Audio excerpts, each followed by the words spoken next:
Alors ça va peut-être vous surprendre, mais je vais prendre la défense de Kylian Mbappé. Chez Mbappé, on était sûr de venir. Lui il avait dit évidemment que je viens et tout. Dans son entourage, on a dit il n'y avait pas de sujet. L'entraînement du Real s'est terminé à 12h45. Les premiers joueurs ont commencé à sortir du centre d'entraînement à 13h10. C'est à ce moment-là que Deschamps a appelé Mbappé et il lui a dit je te prends pas. Et il le prend pas parce qu'il lui a fait à l'envers la dernière fois. Et pour le coup, eh bien je trouve que la décision de Didier Deschamps, elle est bonne. Depuis que le capitaine de l'équipe de France a signé au Real Madrid, il va donc manquer pour la deuxième fois de suite une convocation en équipe de France. Un broglio entre le fait de savoir si lui avait envie de venir ou si c'est lui qui a pris la décision de ne pas venir. Didier Deschamps a expliqué que le joueur avait envie de venir, mais que lui, en tant que sélectionneur, a estimé qu'il n'était pas assez en forme pour retrouver l'équipe de France. Là-haut, du côté du joueur, on explique que sa famille l'a poussé à y aller, mais que lui a décidé finalement de ne pas venir. Ça a carrément relancé le débat sur le capitanat, puisque Aurélien Tchouaméni étant blessé et non sélectionné. Comme je l'avais dit la dernière fois, choisir Tchouaméni comme capitaine, est-ce que ce serait pas reculer pour mieux sauter? Au final, le vrai capitaine de l'équipe de France doit une nouvelle fois être choisi par Didier Deschamps, et j'ai la conviction qu'il va choisir N'Golo Kanté. Ne me demandez pas pourquoi, c'est une intuition. Mais en ce qui concerne le cas de Kylian Mbappé, le cas précis de Kylian Mbappé, il se fait littéralement tronçonner par la presse française et par les consultants français depuis qu'en plus que ses performances ne soient pas bonnes avec le Real Madrid, il ne marque plus non plus. Il pointe du doigt son attitude sur le terrain, sa non-volonté de vouloir participer au jeu défensif du Real Madrid, sa volonté claire de ne pas vouloir faire des appels dans la profondeur qui pourrait permettre au Real Madrid d'élargir le jeu et d'avoir de la présence dans la surface de réparation, puisque cela pousserait Carlo Ancelotti à continuer de le titulariser sur le poste de numéro 9. On dit même de lui qu'il se plaindrait en interne du jeu du Real Madrid ainsi que de son positionnement, puisqu'il a envie de jouer ailier gauche et qu'il n'a plus envie de jouer numéro 9. Enfant pourri gâté, pas taillé pour le Real Madrid, joueur à l'ego surdimensionné, ça vous avez pu l'entendre de la part des consultants français, et je me désole que ça n'arrive que maintenant. Car après nous avoir expliqué pendant des mois que tous les problèmes de Kylian Mbappé venaient du Paris Saint-Germain, de sa préparation tronquée à l'été 2023, de sa relation et des menaces que lui proférait le président du Paris Saint-Germain Nasser El Khelaifi, sa relation tendue et conflictuelle avec son entraîneur Luis Enrique, de l'attitude de certains de ses coéquipiers au PSG qui ne comprenaient pas pourquoi c'était lui qui avait tous les passes droits, des supporters du Paris Saint-Germain ingrats qui, malgré les nombreux buts qu'il a inscrits au club, étaient beaucoup plus exigeants avec lui qu'avec les autres, des supporters du Paris Saint-Germain qui souhaitaient son départ alors que c'était soi-disant le meilleur joueur de l'équipe. Bref, tout était propice à dire que s'il était perturbé, c'était de la faute du Paris Saint-Germain d'une façon ou d'une autre, alors que bizarrement, maintenant qu'on ne peut plus relier ses performances et ses attitudes au Paris Saint-Germain, il y a bizarrement, Kylian Mbappé est aujourd'hui la personne à abattre. Donc je trouve que c'est extrêmement petit, mesquin et minable de vouloir attaquer un joueur déjà à terre alors que pendant des mois vous avez pris sa défense. C'est vraiment encore une fois l'hypocrisie que je déteste le plus dans le monde du football par en couille. Et vous voyez, hein, encore une fois, je vous avais dit que ça arriverait. Depuis le départ, le problème n'a jamais été le Paris Saint-Germain, mais encore et toujours les attitudes de Kylian Mbappé. Sauf que si dès le départ la presse l'avait mis face à ses responsabilités, lui, ainsi que son clan, plutôt que de toujours lui trouver des excuses et des responsables à ses choix et à ses attitudes, une remise en question aurait été faite depuis longtemps de la part du clan Mbappé, ce qui aurait sûrement pu éviter la situation dans laquelle nous nous trouvons aujourd'hui. C'est du jamais vu ce qui est en train de se passer là. On n'a jamais vu un capitaine de l'équipe de France quasi viré de la sélection, ou en tout cas autant dans les problèmes qui ne concernent pas le football. Kylian Mbappé a avoué à ses proches qu'il n'aimait pas la façon dont joue le Real Madrid actuellement. C'est fou, hein. On apprend ça d'après la presse espagnole que le Français n'est pas heureux dans le système tactique du Real Madrid et le football prôné par Carlo Ancelotti, le coach italien. Il est habitué à un jeu autour de lui du côté du Paris Saint-Germain, ce qui n'est pas le cas en Espagne, c'est que du côté du PSG, les années précédentes, hein. Donc tout le monde jouait pour Kylian Mbappé. Mais maintenant, du côté du Real, c'est un autre système de jeu, bien sûr. C'est un football collectif. Et ça, bien sûr, Mbappé, pour l'instant, ça passe pas.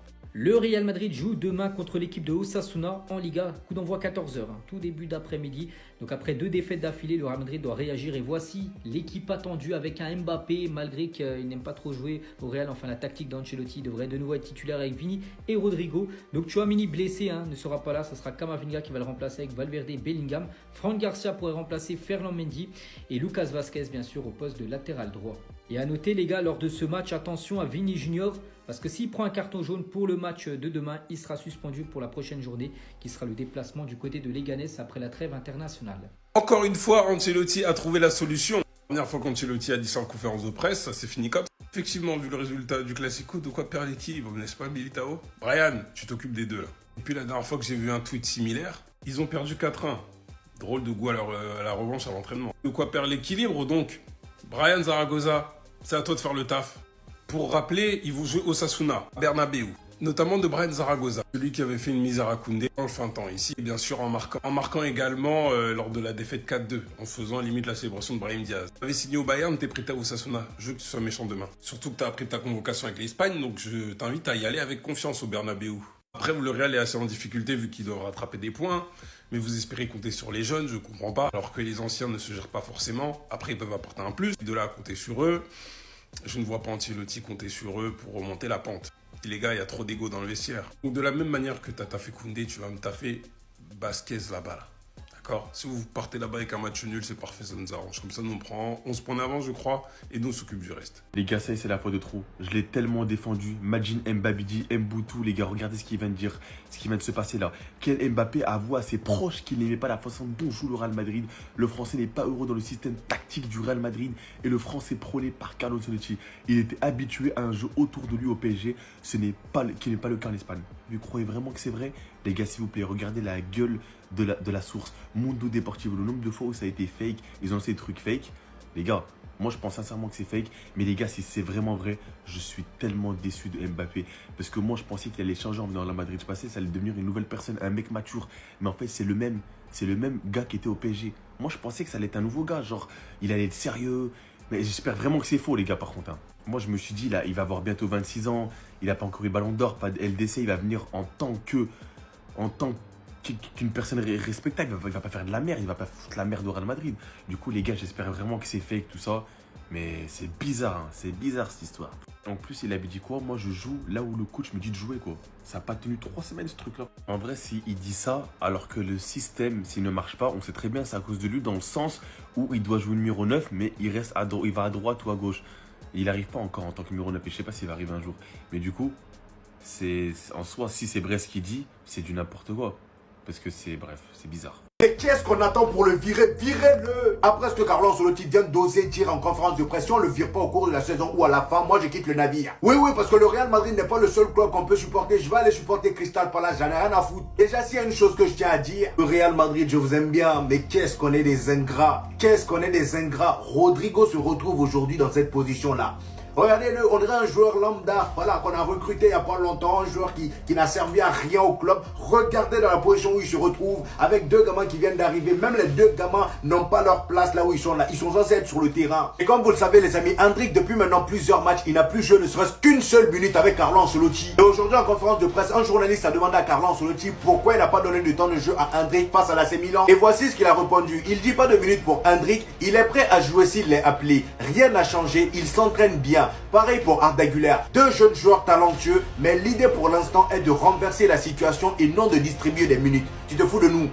Tu te fous de nous? Comment ça? L'idée pour l'instant est de renverser la situation. Déjà, comment tu comptes renverser la situation? Ça veut dire déjà tu comptes pas sur Arda Güler et Endrick pour renverser la situation. Tu comptes sur qui au juste? Kylian Mbappé, Dani Ceballos, Modric, qui? Valero. Parfois quand il parle, j'ai l'impression qu'il fait exprès de raconter des conneries. Déjà on s'en fout de savoir que c'est des joueurs talentueux. Si ils sont talentueux que ça, pourquoi tu les fais pas jouer? À chaque fois qu'ils ont joué, ils ont prouvé. Pourquoi tu les mets au banc? Tu passes ton temps à nous rendre fous avec des Dani Ceballos, des Luka Modric. C'est bon, ils vont se barrer la saison prochaine. Fais-nous jouer l'avenir. Tout s'explique. Tout s'explique. Que ce soit les Madriens ou le monde entier qui critiquait le PSG, c'est une chose. On avait donné notre cul à Kylian. On l'a mis au-dessus du club. Ok. Mais quand vous voyez ses dernières performances, vous kiffez? Non. Vous kiffez? Donc là, c'est en train de nous dire que si là il est mauvais, c'est parce qu'il n'aime pas le système et la tactique. C'est juste des caprices. Ça, c'est seulement des caprices. Si on prend un exemple, Cristiano Ronaldo, avant 2014, il jouait sur le côté.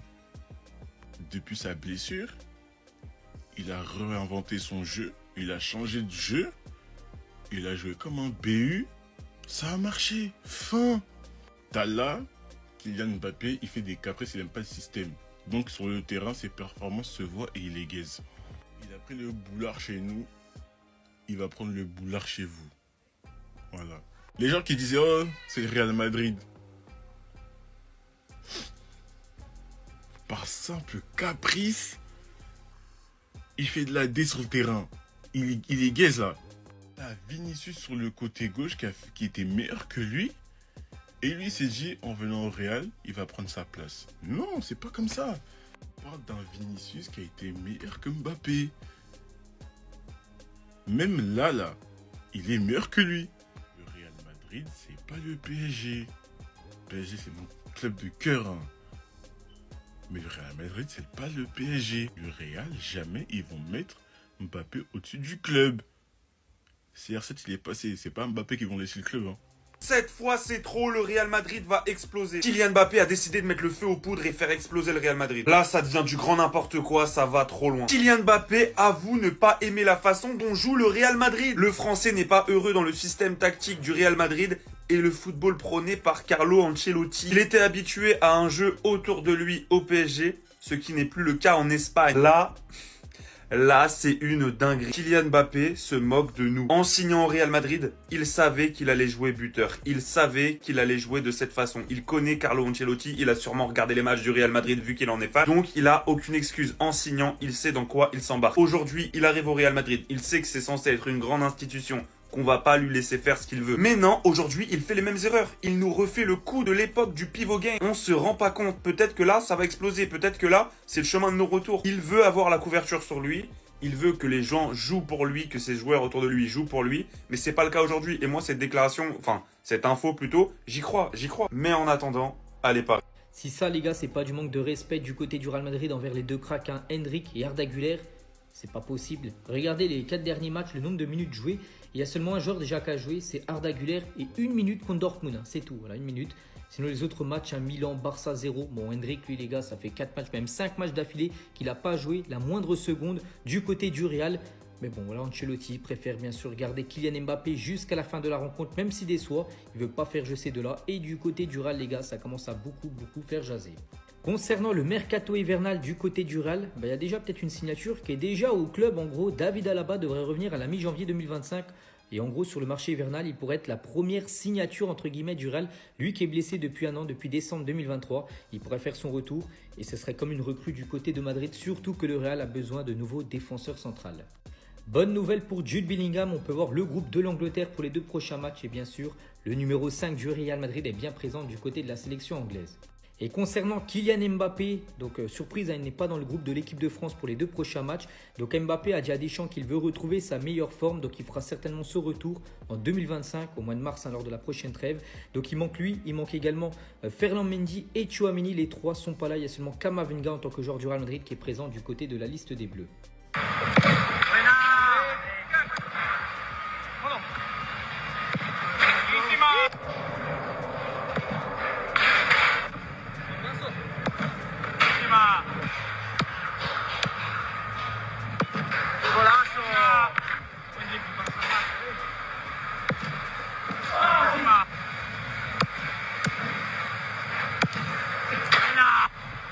En fait, Carlo Ancelotti, je te comprends pas. Donc, on a ça dans notre équipe et on le fait pas jouer. On a ce gamin-là dans notre... Est-ce que vous avez vu les tirs? Est-ce que vous avez vu les tirs? C'est des canons. C'est des canons. Le gars, il tire dans la balle. Même la balle, elle souffre. Qu'est-ce que Carlo Ancelotti attend pour lui faire confiance? Endrick n'a joué aucune minute lors des 4 derniers matchs. Et moi, ce qui m'énerve le plus, c'est pas parce qu'il est nul. Non, à chaque fois qu'il a joué, il a prouvé. C'est juste Carlo Ancelotti qui a du mal avec les jeunes joueurs. Regardez ce que le média Relevo nous dit. Les dirigeants du Real Madrid sont gênés par le peu de temps accordé à Arda Güler et Endrick. C'est maintenant, vous vous rendez compte. Arda Güler, il nous a montré de quoi il était capable lors de la pré-saison. Même au début de la saison, les amis, en championnat, il a montré de quoi il était capable. Mais non, il faut quand même le mettre au banc pour la forme. Au lieu de préparer l'avenir, on est là à jouer dans le passé en faisant jouer des Luka Modric, des Dani Ceballos qui vont tous se barrer la saison prochaine. C'est quelle histoire ça? C'est maintenant qu'il faut leur donner confiance. Comme ça, au moins, ils préparent la saison prochaine. Et en plus de ça, à chaque fois qu'ils jouent, ils te mettent bien. Regardez la une de As. Touché. Les gars, vous y croyez-vous à la théorie ou c'est vraiment Didier Deschamps qui l'a sanctionné par rapport à ce qu'il a fait au premier rassemblement? Je sais pas, bizarre quand même. Hein. Parce que là, ce qui est en train de circuler dans les médias, c'est que Didier Deschamps, il l'a vraiment viré. Il l'a viré. Didier Deschamps a viré Mbappé de l'équipe de France. Par rapport à ce qu'il a fait au premier rassemblement où il l'a pris pour un con, Didier Deschamps, il s'était avancé à parler devant les médias, à dire il est blessé et son capitaine, il joue le lendemain. Déjà que son moral, il était à 0, mais là, avec cette affaire, là, il va couler. Mais regardez ce qu'a dit une source au Real. Plusieurs sources au sein du Real évoquent un Mbappé affecté mentalement depuis son voyage à Stockholm et l'affaire extrasportive à laquelle il est lié, un moral visiblement en berne qui s'est tout sauf recaqué avec ses performances en club. Il est encore jeune, il peut encore rattraper tout ce qui se passe à l'heure actuelle. Mais l'effondrement de la carrière à Kylian, elle doit être étudiée. Parce que c'est une dinguerie, la chute. Mais là, il est en chute libre, là, il n'y a personne qui peut l'arrêter parce que lui-même, il ne veut pas qu'on l'arrête. Il s'enfonce, il fait des trucs, Non, c'est grave, c'est choquant. Comment aujourd'hui des clubs comme le Real Madrid, comme le PSG, comme Arsenal, qui courent après un vrai numéro 9, n'ont pas misé sur ce mec cet été? Donc le match d'Osimhen contre Tottenham, qu'est-ce qu'on demande à un numéro 9 moderne? Pressé, n'est-ce pas, monsieur Mbappé? Regardez le pressing d'Osimhen sur le défenseur, qu'est-ce que ça va donner? Bah oui, vu qu'ils se mettent à deux en plus, perte de balle. Mais c'est pas tout, parce que quand le ballon est perdu, c'est pas je reste dans ma position tranquille. Je fais une course vers l'avant, hein, comme dit monsieur Titi. N'est-ce pas encore monsieur Mbappé? Je fais une course vers l'avant. Le ballon est dans les pieds du passeur. Osimhen, il est déjà en position de démarrage. Derrière, le ballon, il part. Il va partir en profondeur. C'est du 1 contre 1 qui est le plus rapide. Et c'est là qu'il fait parler sa vitesse et sa puissance. Il arrive plus vite que le défenseur. Pas de chichi. Pas besoin de passement de jambes, de feinte de frappe, de je ne sais quoi. Une seule touche. Un pointard. Un pointu de numéro 9 de chien qui est là pour tuer. C'est sec. Voilà, le gardien n'a même pas le temps. Il est toujours sur ses appuis. Ça finit au fond. Le boulot est fait. Deuxième situation. Le ballon est dans les pieds d'Icardi qui s'écarte sur le côté. Osimhen est à sa position de numéro 9. Le ballon va arriver dans les pieds de Mertens. Mertens va envoyer un centre millimétré. Mais Osimhen est quand même entre deux défenseurs. C'est pas évident. Le ballon monte très haut. Donc là, il faut avoir le geste juste. Mais un grand numéro 9 a toujours le geste juste en toute situation. Regardez maintenant comment il reprend le ballon. Regardez comment il reprend le ballon. Attendez, je zoome. Digne de Zlatan, digne de Erling Haaland, digne des plus grands neufs, les gars. Avoir ce geste. Regardez la position du corps et il ne met même pas de force. Il va justement poser son pied pour mettre le ballon côté opposé, hors de portée du gardien. Deuxième but. Et ce mec-là, avec tout le respect que j'ai pour ce club, vous l'avez laissé partir à Galatasaray. Alors qu'il y en a devant, ils ont des Kaya vertes, ils ont des Marco Asensio, ils ont des Mbaltazar. Et les prétentieux, parce que je les ai entendus ceux-là aussi. Hein. Non, mais Osimhen, c'est pas un neuf assez joueur. Voilà, nous, il faut un neuf qui combine. Peut-être des supporters du PSG qui disaient ça, voire d'Arsenal. Mais en fait, vous n'avez rien compris au football d'aujourd'hui. On va prendre l'exemple de l'équipe la plus joueuse au monde, Manchester City. Haaland, il combine, Haaland, il participe au jeu, non. Numéro 9, on lui demande d'abord de finir. Arrêtez avec ça, hein. Les faux neufs de Guardiola, 2012, c'est terminé, c'est périmé. On leur demande d'assassiner des Lewandowski, voilà, tous les plus grands neufs actuels, Harry Kane. Certes, il y en a qui savent aussi jouer, ça c'est un plus, mais d'abord leur qualité première, c'est de tuer. Et même si son président, le président de Naples, voilà, était gourmand, tu poses tes 100 millions sur ce mec, c'est rentable. C'est rentable. Mais bien fait pour vous. En vrai de vrai, bien fait pour vous. Ce mec-là, c'est top 5 à son poste en Europe, sans problème.